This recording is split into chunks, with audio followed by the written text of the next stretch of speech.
Isn't it nice to be the creator of your own experience? Yes. The eliciter of it, you see? The unconditional lover of it? It is our promise to you that as you hear us here today, and this is a sort of new communication that we're offering. It's just been recently that we've begun telling you all that the way that what moves from your vortex, which is where everything that you want is, into the realization, into the reality that you want to live, what makes it possible for it to move from that unrealized state into that realized state is your practicing of your point of attraction. And so we've been reaching for words. For a while we called it your grid, because it's an established state of being that we'll fill in with details. But grid sounds too rigid. It's a pliable, fluid, it's a climate, it's an environment, it's something that you create. And if you can hear us when we say to you, you have the ability to create this apart from what you're witnessing. Oh, if you can get that, in other words, that means if you don't have enough money and you can create an atmosphere where you feel prosperous apart from the reality that you're currently living, now your vibration is going to shift and the money will begin flowing in. Now your vibration is going to shift and the intimacy flows in. The shift happens, you see, but it's got to start with you. And so many of you, we get it. You say, hey, I didn't feel like that till he acted like that.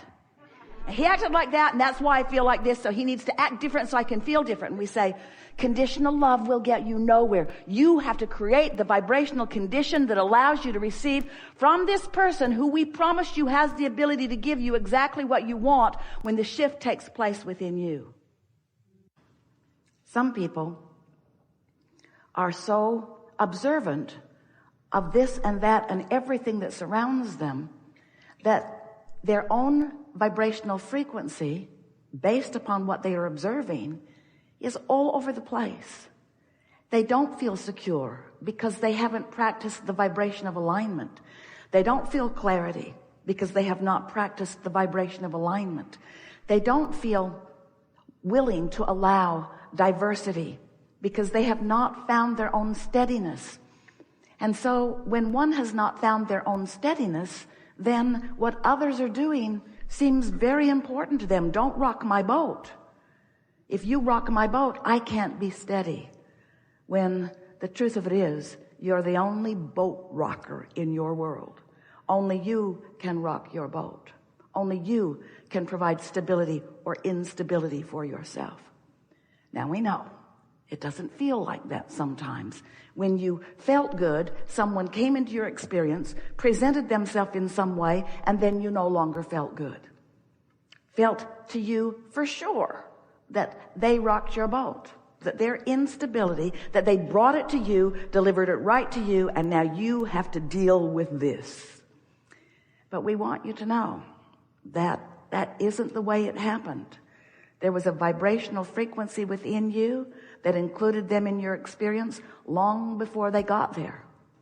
But you say to us, as you learn to create your own reality more effectively every day, and you do, don't you? Sometimes you say to us, even the most proficient of deliberate creators among you, well, Abraham, I've fallen out of an airplane and I have no parachute. What do you think I should do now? And we say, hang on, it will be over in a little bit. Because there is a momentum that most likely is going to play itself out. So the other day, Esther had a thought. She really pushes my buttons, Esther thought. And then Esther had this very clear thought of standing there with a great big old button out there. Push it, go ahead, push it, just push it. I dare you, push it, push it. Sure enough. So, first of all, you get what he's talking about, the lower flying disc. We've been talking about get on your high flying disc. Then there's the Henri disc and so on. It's like the seven dwarves. When you accept that everything that comes into your experience is because there is somewhat of an active vibration about it within you, or it wouldn't come. Now, at first this is a little hard for you to accept, but once you accept it, then you feel kinder toward the button pushers, because you realize you put the button out there for them to push. And the good news about that is, until you had this encounter maybe, in this moment, on this day, you didn't realize that that button was so active. But now people have started pushing it. Don't you have days that seem to follow a theme? Aren't there just days that follow a theme? You didn't realize you had that theme button out there, but so many people just walked in and said, oh, boom, oh, boom, oh, boom. Until you say, is everybody going to do that? And we say, until you remove that button and replace it with something that you would rather that they pushed, you see. Isn't that who you are? Isn't your point of attraction everything?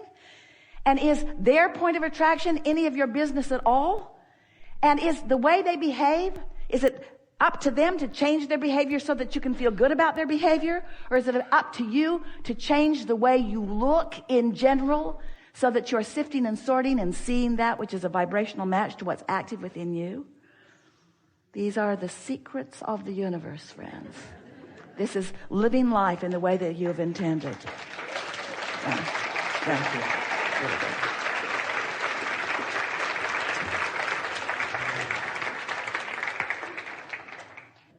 Something that is important for you to realize, and we really want to put this in here so that you can really absorb this. You may not have considered this before, and it can make a big difference to you. Law of attraction is always responding to your vibration. And when you are awake, you are always offering one. Sometimes you're offering it on purpose. We call that deliberate creation. Sometimes you're offering it by default. You're just watching what's on television or just listening to whoever's complaining in your ear. Sometimes you do it on purpose. Often you don't. But your point of attraction is always, when you are conscious and awake, always on. But when you sleep, momentum stops. Now, momentum and law of attraction are the same words, because law of attraction is talking about the momentum of the thoughts that you're practicing. If we were standing in your physical shoes and we wanted to get off on a better foot, and today, never mind what happened yesterday or the day before or any time before, today, right now, today, it's my dominant intent that I'm going to look for things that cause me to find resonance with what's in my vortex. Because if I can right here and now find resonance with what's in my vortex, then there will be a steady realization of what's in the vortex into my manifested experience. That's how it works, you see. That's how things come into reality. So when you say to us, I want to feel my way, we say, start early in the day, before other momentum has you off on some wild goose chase that isn't serving you. Because this is something that you may not understand. When you think a thought for as little as 17 seconds, that thought has enough momentum that another thought like it will join it. And as you maintain that thought for another 17 seconds and then another, until you've maintained that thought, that pure thought, not what's wanted in absence of it, but what's wanted and why. What's wanted and why. For as little as 68 seconds, there's enough momentum then that happens that you can begin the realization process right then. Thoughts will begin to flow to you. Inspiration will begin to flow to you. Thoughts are powerful, and law of attraction is responding to your powerful thoughts. So when you care about the way you feel while you are thinking, then all kinds of wonderful things begin to actualize or materialize in your experience. For a long time, we've been saying to you, you create your own reality. And today we want to say it in the clearest way yet. You create the vibrational atmosphere which equals your vibrational point of attraction, which law of attraction matches up with things like it. So your creation is not just about hooking up with others who please you or hooking up with things or experiences that please you. It's about adjusting your own vibrational perception, because it's a fine-tuning world that you live in. This is a vast environment. You knew it would be. You knew that there would be extraordinary diversity. And you said, I'll go forth and I will, as I live life, tune myself to my personal preferences. You didn't say, I'll go with an attitude of what's right and wrong and dictate it to the others and make sure that they line up with my version of what's right and wrong. You said, I'll figure it out. I'll figure out what's right for me. I'll use the guidance system that I was born with, and I'll figure out what's right for me. And I will practice the vibrational version of that until that is what is revealed to me continuously. Some people don't know that. So if we were standing in your physical shoes, we would acknowledge when we go to bed, all right, this has been a great day, whatever it was. Because at its worst, I put more good stuff in the vortex, and at its best, I realized some of it. This has been a really good day, and tomorrow, another really good day. And now I'm going to lay myself down to rest. And while I do, my point of attraction is going to become inactive because my consciousness is going to leave, and I'm going to rest, and the cells of my body are going to take over. So source, cells, up to you. I'm out of here. Oh, by the way, when I wake up in the morning, I'm going to get off on a really good foot. Then when you wake up, we started playing this game with Esther, and she would wake up and she'd say, I'm awake. With really happy anticipation. And then she was a little paralyzed for a little bit, thinking, I don't want those thoughts to come back. So on the first day, she didn't even make it till breakfast before thoughts of unwanted began to flow into her mind. But the second day, it got better and better and better. So if you decide first thing in the morning that you're going to get off on a thought that feels good, and then enjoy the thoughts as they come, and apply your focus to those good feeling thoughts with the intention of letting steady momentum take those good feeling thoughts, and you do it today and tomorrow, and you do it for about 30 days and 40 days and 50 days, before you know it, you have pushed the reset button. You have reassigned your position in this time-space reality. You have established a whole new point of attraction that has a whole new vibrational relationship with what's in your vortex. And as soon as today, things begin to happen that indicate to you, nothing makes you feel more worthy than that. Nothing makes you feel more brilliant than that, than to say, I said that would be so, and it be's so. You're powerful creators. You're not here subservient to anything or anyone. You're powerful creators. And you've come to focus your mind into creating the good that you've come to live, you see. Momentum is moving on everything that you're focused upon. It's like if you hold a cork under the water and you let it go, there's momentum in its own buoyancy. Do you get that? That cork's going to fall up. There's momentum in its buoyancy. And so holding the cork under the water is what negative momentum is in this less than perfect analogy. But when you stop doing that thing you're doing that is holding the cork under the water and you let go of it, it's going to move up. And there is going to be a certain amount of momentum in it, you see. We know.